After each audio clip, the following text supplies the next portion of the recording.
peut-être à la deuxième éclairage, celui qu'on souhaite aussi privilégier, qui est les éclairages, parce qu'encore une fois, il n'y a pas une vérité révélée, mais les éclairages des terrains avec, globalement, alors je dirais, pas globalement, mais chacun et chacune dans vos entités.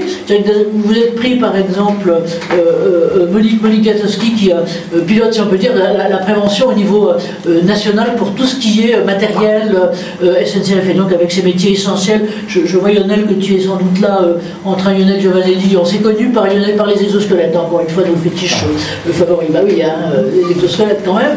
Et donc, voilà, donc, vous pilotez ça, à la fois, comment, parce que ça fait déjà un certain temps que vous vous occupez de ça, que vous gérez ça, Monique, à la SNCF, et comment, avec cette nouvelle prescription issue de la loi retraite, comment ça s'accentue encore une fois du côté de la prévention, puisque là on va regarder les choses du côté de la prévention. Alors un petit coup de galette, merci, un petit coup de galette de son, hein, autrement.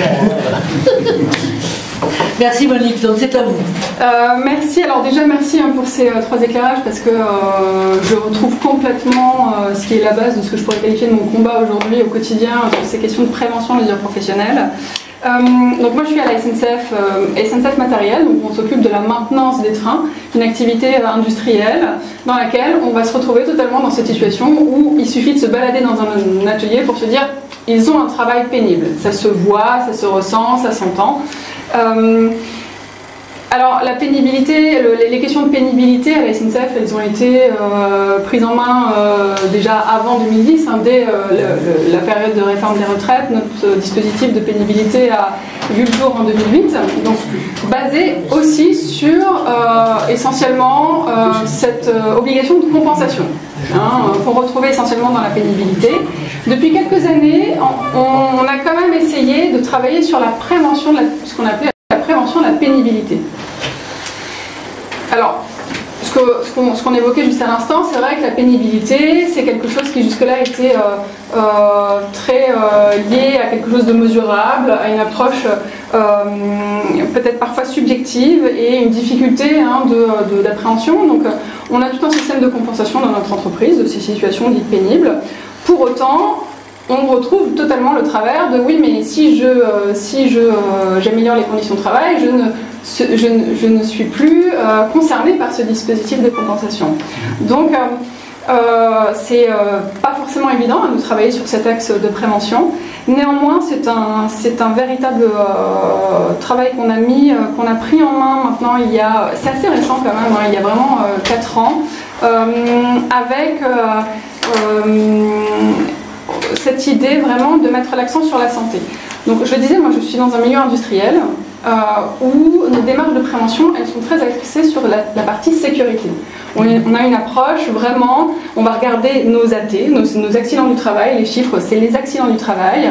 Les maladies professionnelles, on les regarde aussi, à la différence que les accidents du travail sont à la charge de l'employeur sur la déclaration, alors que la maladie professionnelle c'est une demande de reconnaissance par le salarié. Donc on est déjà sur un statut différent. Donc c'est vrai que les maladies professionnelles, elles sont aussi difficiles à appréhender parce que elles sont en général le reflet de tout un parcours professionnel. Et nous, notre démarche de prévention, elle s'inscrit à l'instant T, à un moment donné, dans des situations de travail que l'on rencontre aujourd'hui. Il y a maintenant 3 ans environ, on a lancé une démarche qu'on retrouve dans tout un tas d'industries, hein, d'évaluation, on va dire, du niveau d'ergonomie de nos situations de travail. C'est des outils qu'on peut retrouver par ailleurs. L'INRS en propose avec l'analyse de la charge physique de travail. Renault a eu ces outils. On en retrouve dans beaucoup d'industries.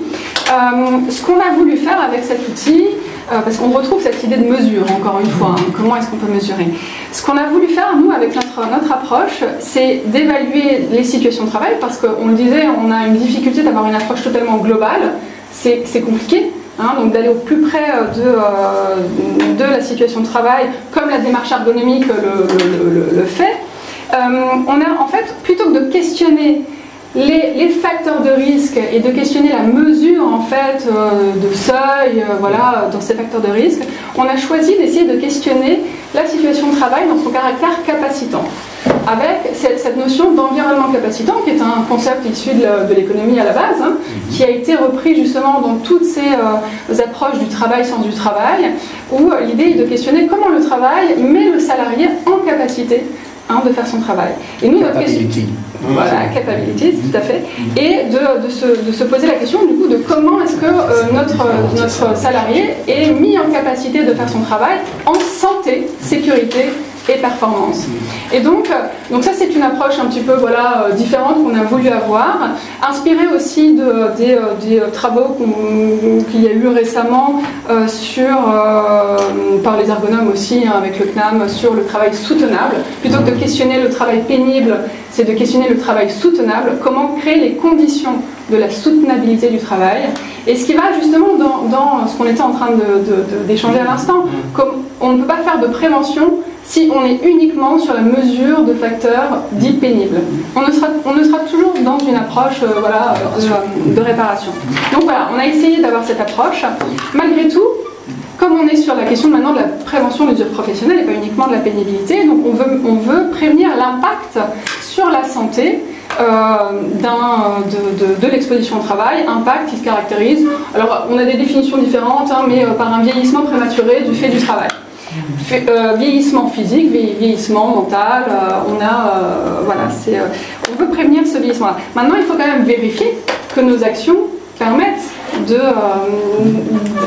ont un effet positif en fait sur la santé, sur cet impact sur la santé. Et donc on a aussi lancé une expérimentation, et d'ailleurs la dernière intervenante pourra aussi témoigner. On a lancé une expérimentation qui vise à tester différentes solutions de mesure de l'activité physique, les fameux capteurs, qui vont venir en fait croiser ces informations, ces évaluations de poste, de situation de travail, pardon, et on va aussi croiser avec justement toutes les données un peu épidémiologiques de maladies professionnelles certes, mais on suit aussi ce qu'on appelle les restrictions médicales chez nous, hein, parce qu'on a donc à la SNCF notre propre service de santé au travail avec la médecine du travail qui peut justement donner un avis de restriction médicale pour le salarié au port de charge ou au travail avec une élévation du bras au-dessus de l'épaule, pour justement, on est dans le maintien dans l'emploi avant la déclaration en fait de maladie professionnelle ou de handicap. Donc on va suivre tous ces indicateurs pour les croiser et s'assurer, avec des boucles comme ça de contrôle récurrentes, qu'on travaille bien sur la prévention de l'usure professionnelle. C'est un travail qui est très très lourd, qui nécessite un engagement vraiment de toutes les parties sur le long terme. Je vais juste terminer en disant que là, la dernière réforme des retraites, ce qu'elle nous a apporté, c'est justement cette notion d'usure professionnelle. L'entreprise, en tout cas chez nous à la SNCF, on s'est saisi, l'employeur s'est saisi de cette notion, nos organisations syndicales aussi. Il y a un dialogue social qui s'est mis en place, avec évidemment des débats sur les constats, ça on ne va pas le nier, mais il y a un véritable engagement de l'entreprise avec un objectif de pouvoir vraiment produire des choses dans les années qui viennent. Merci Monique de tout ça.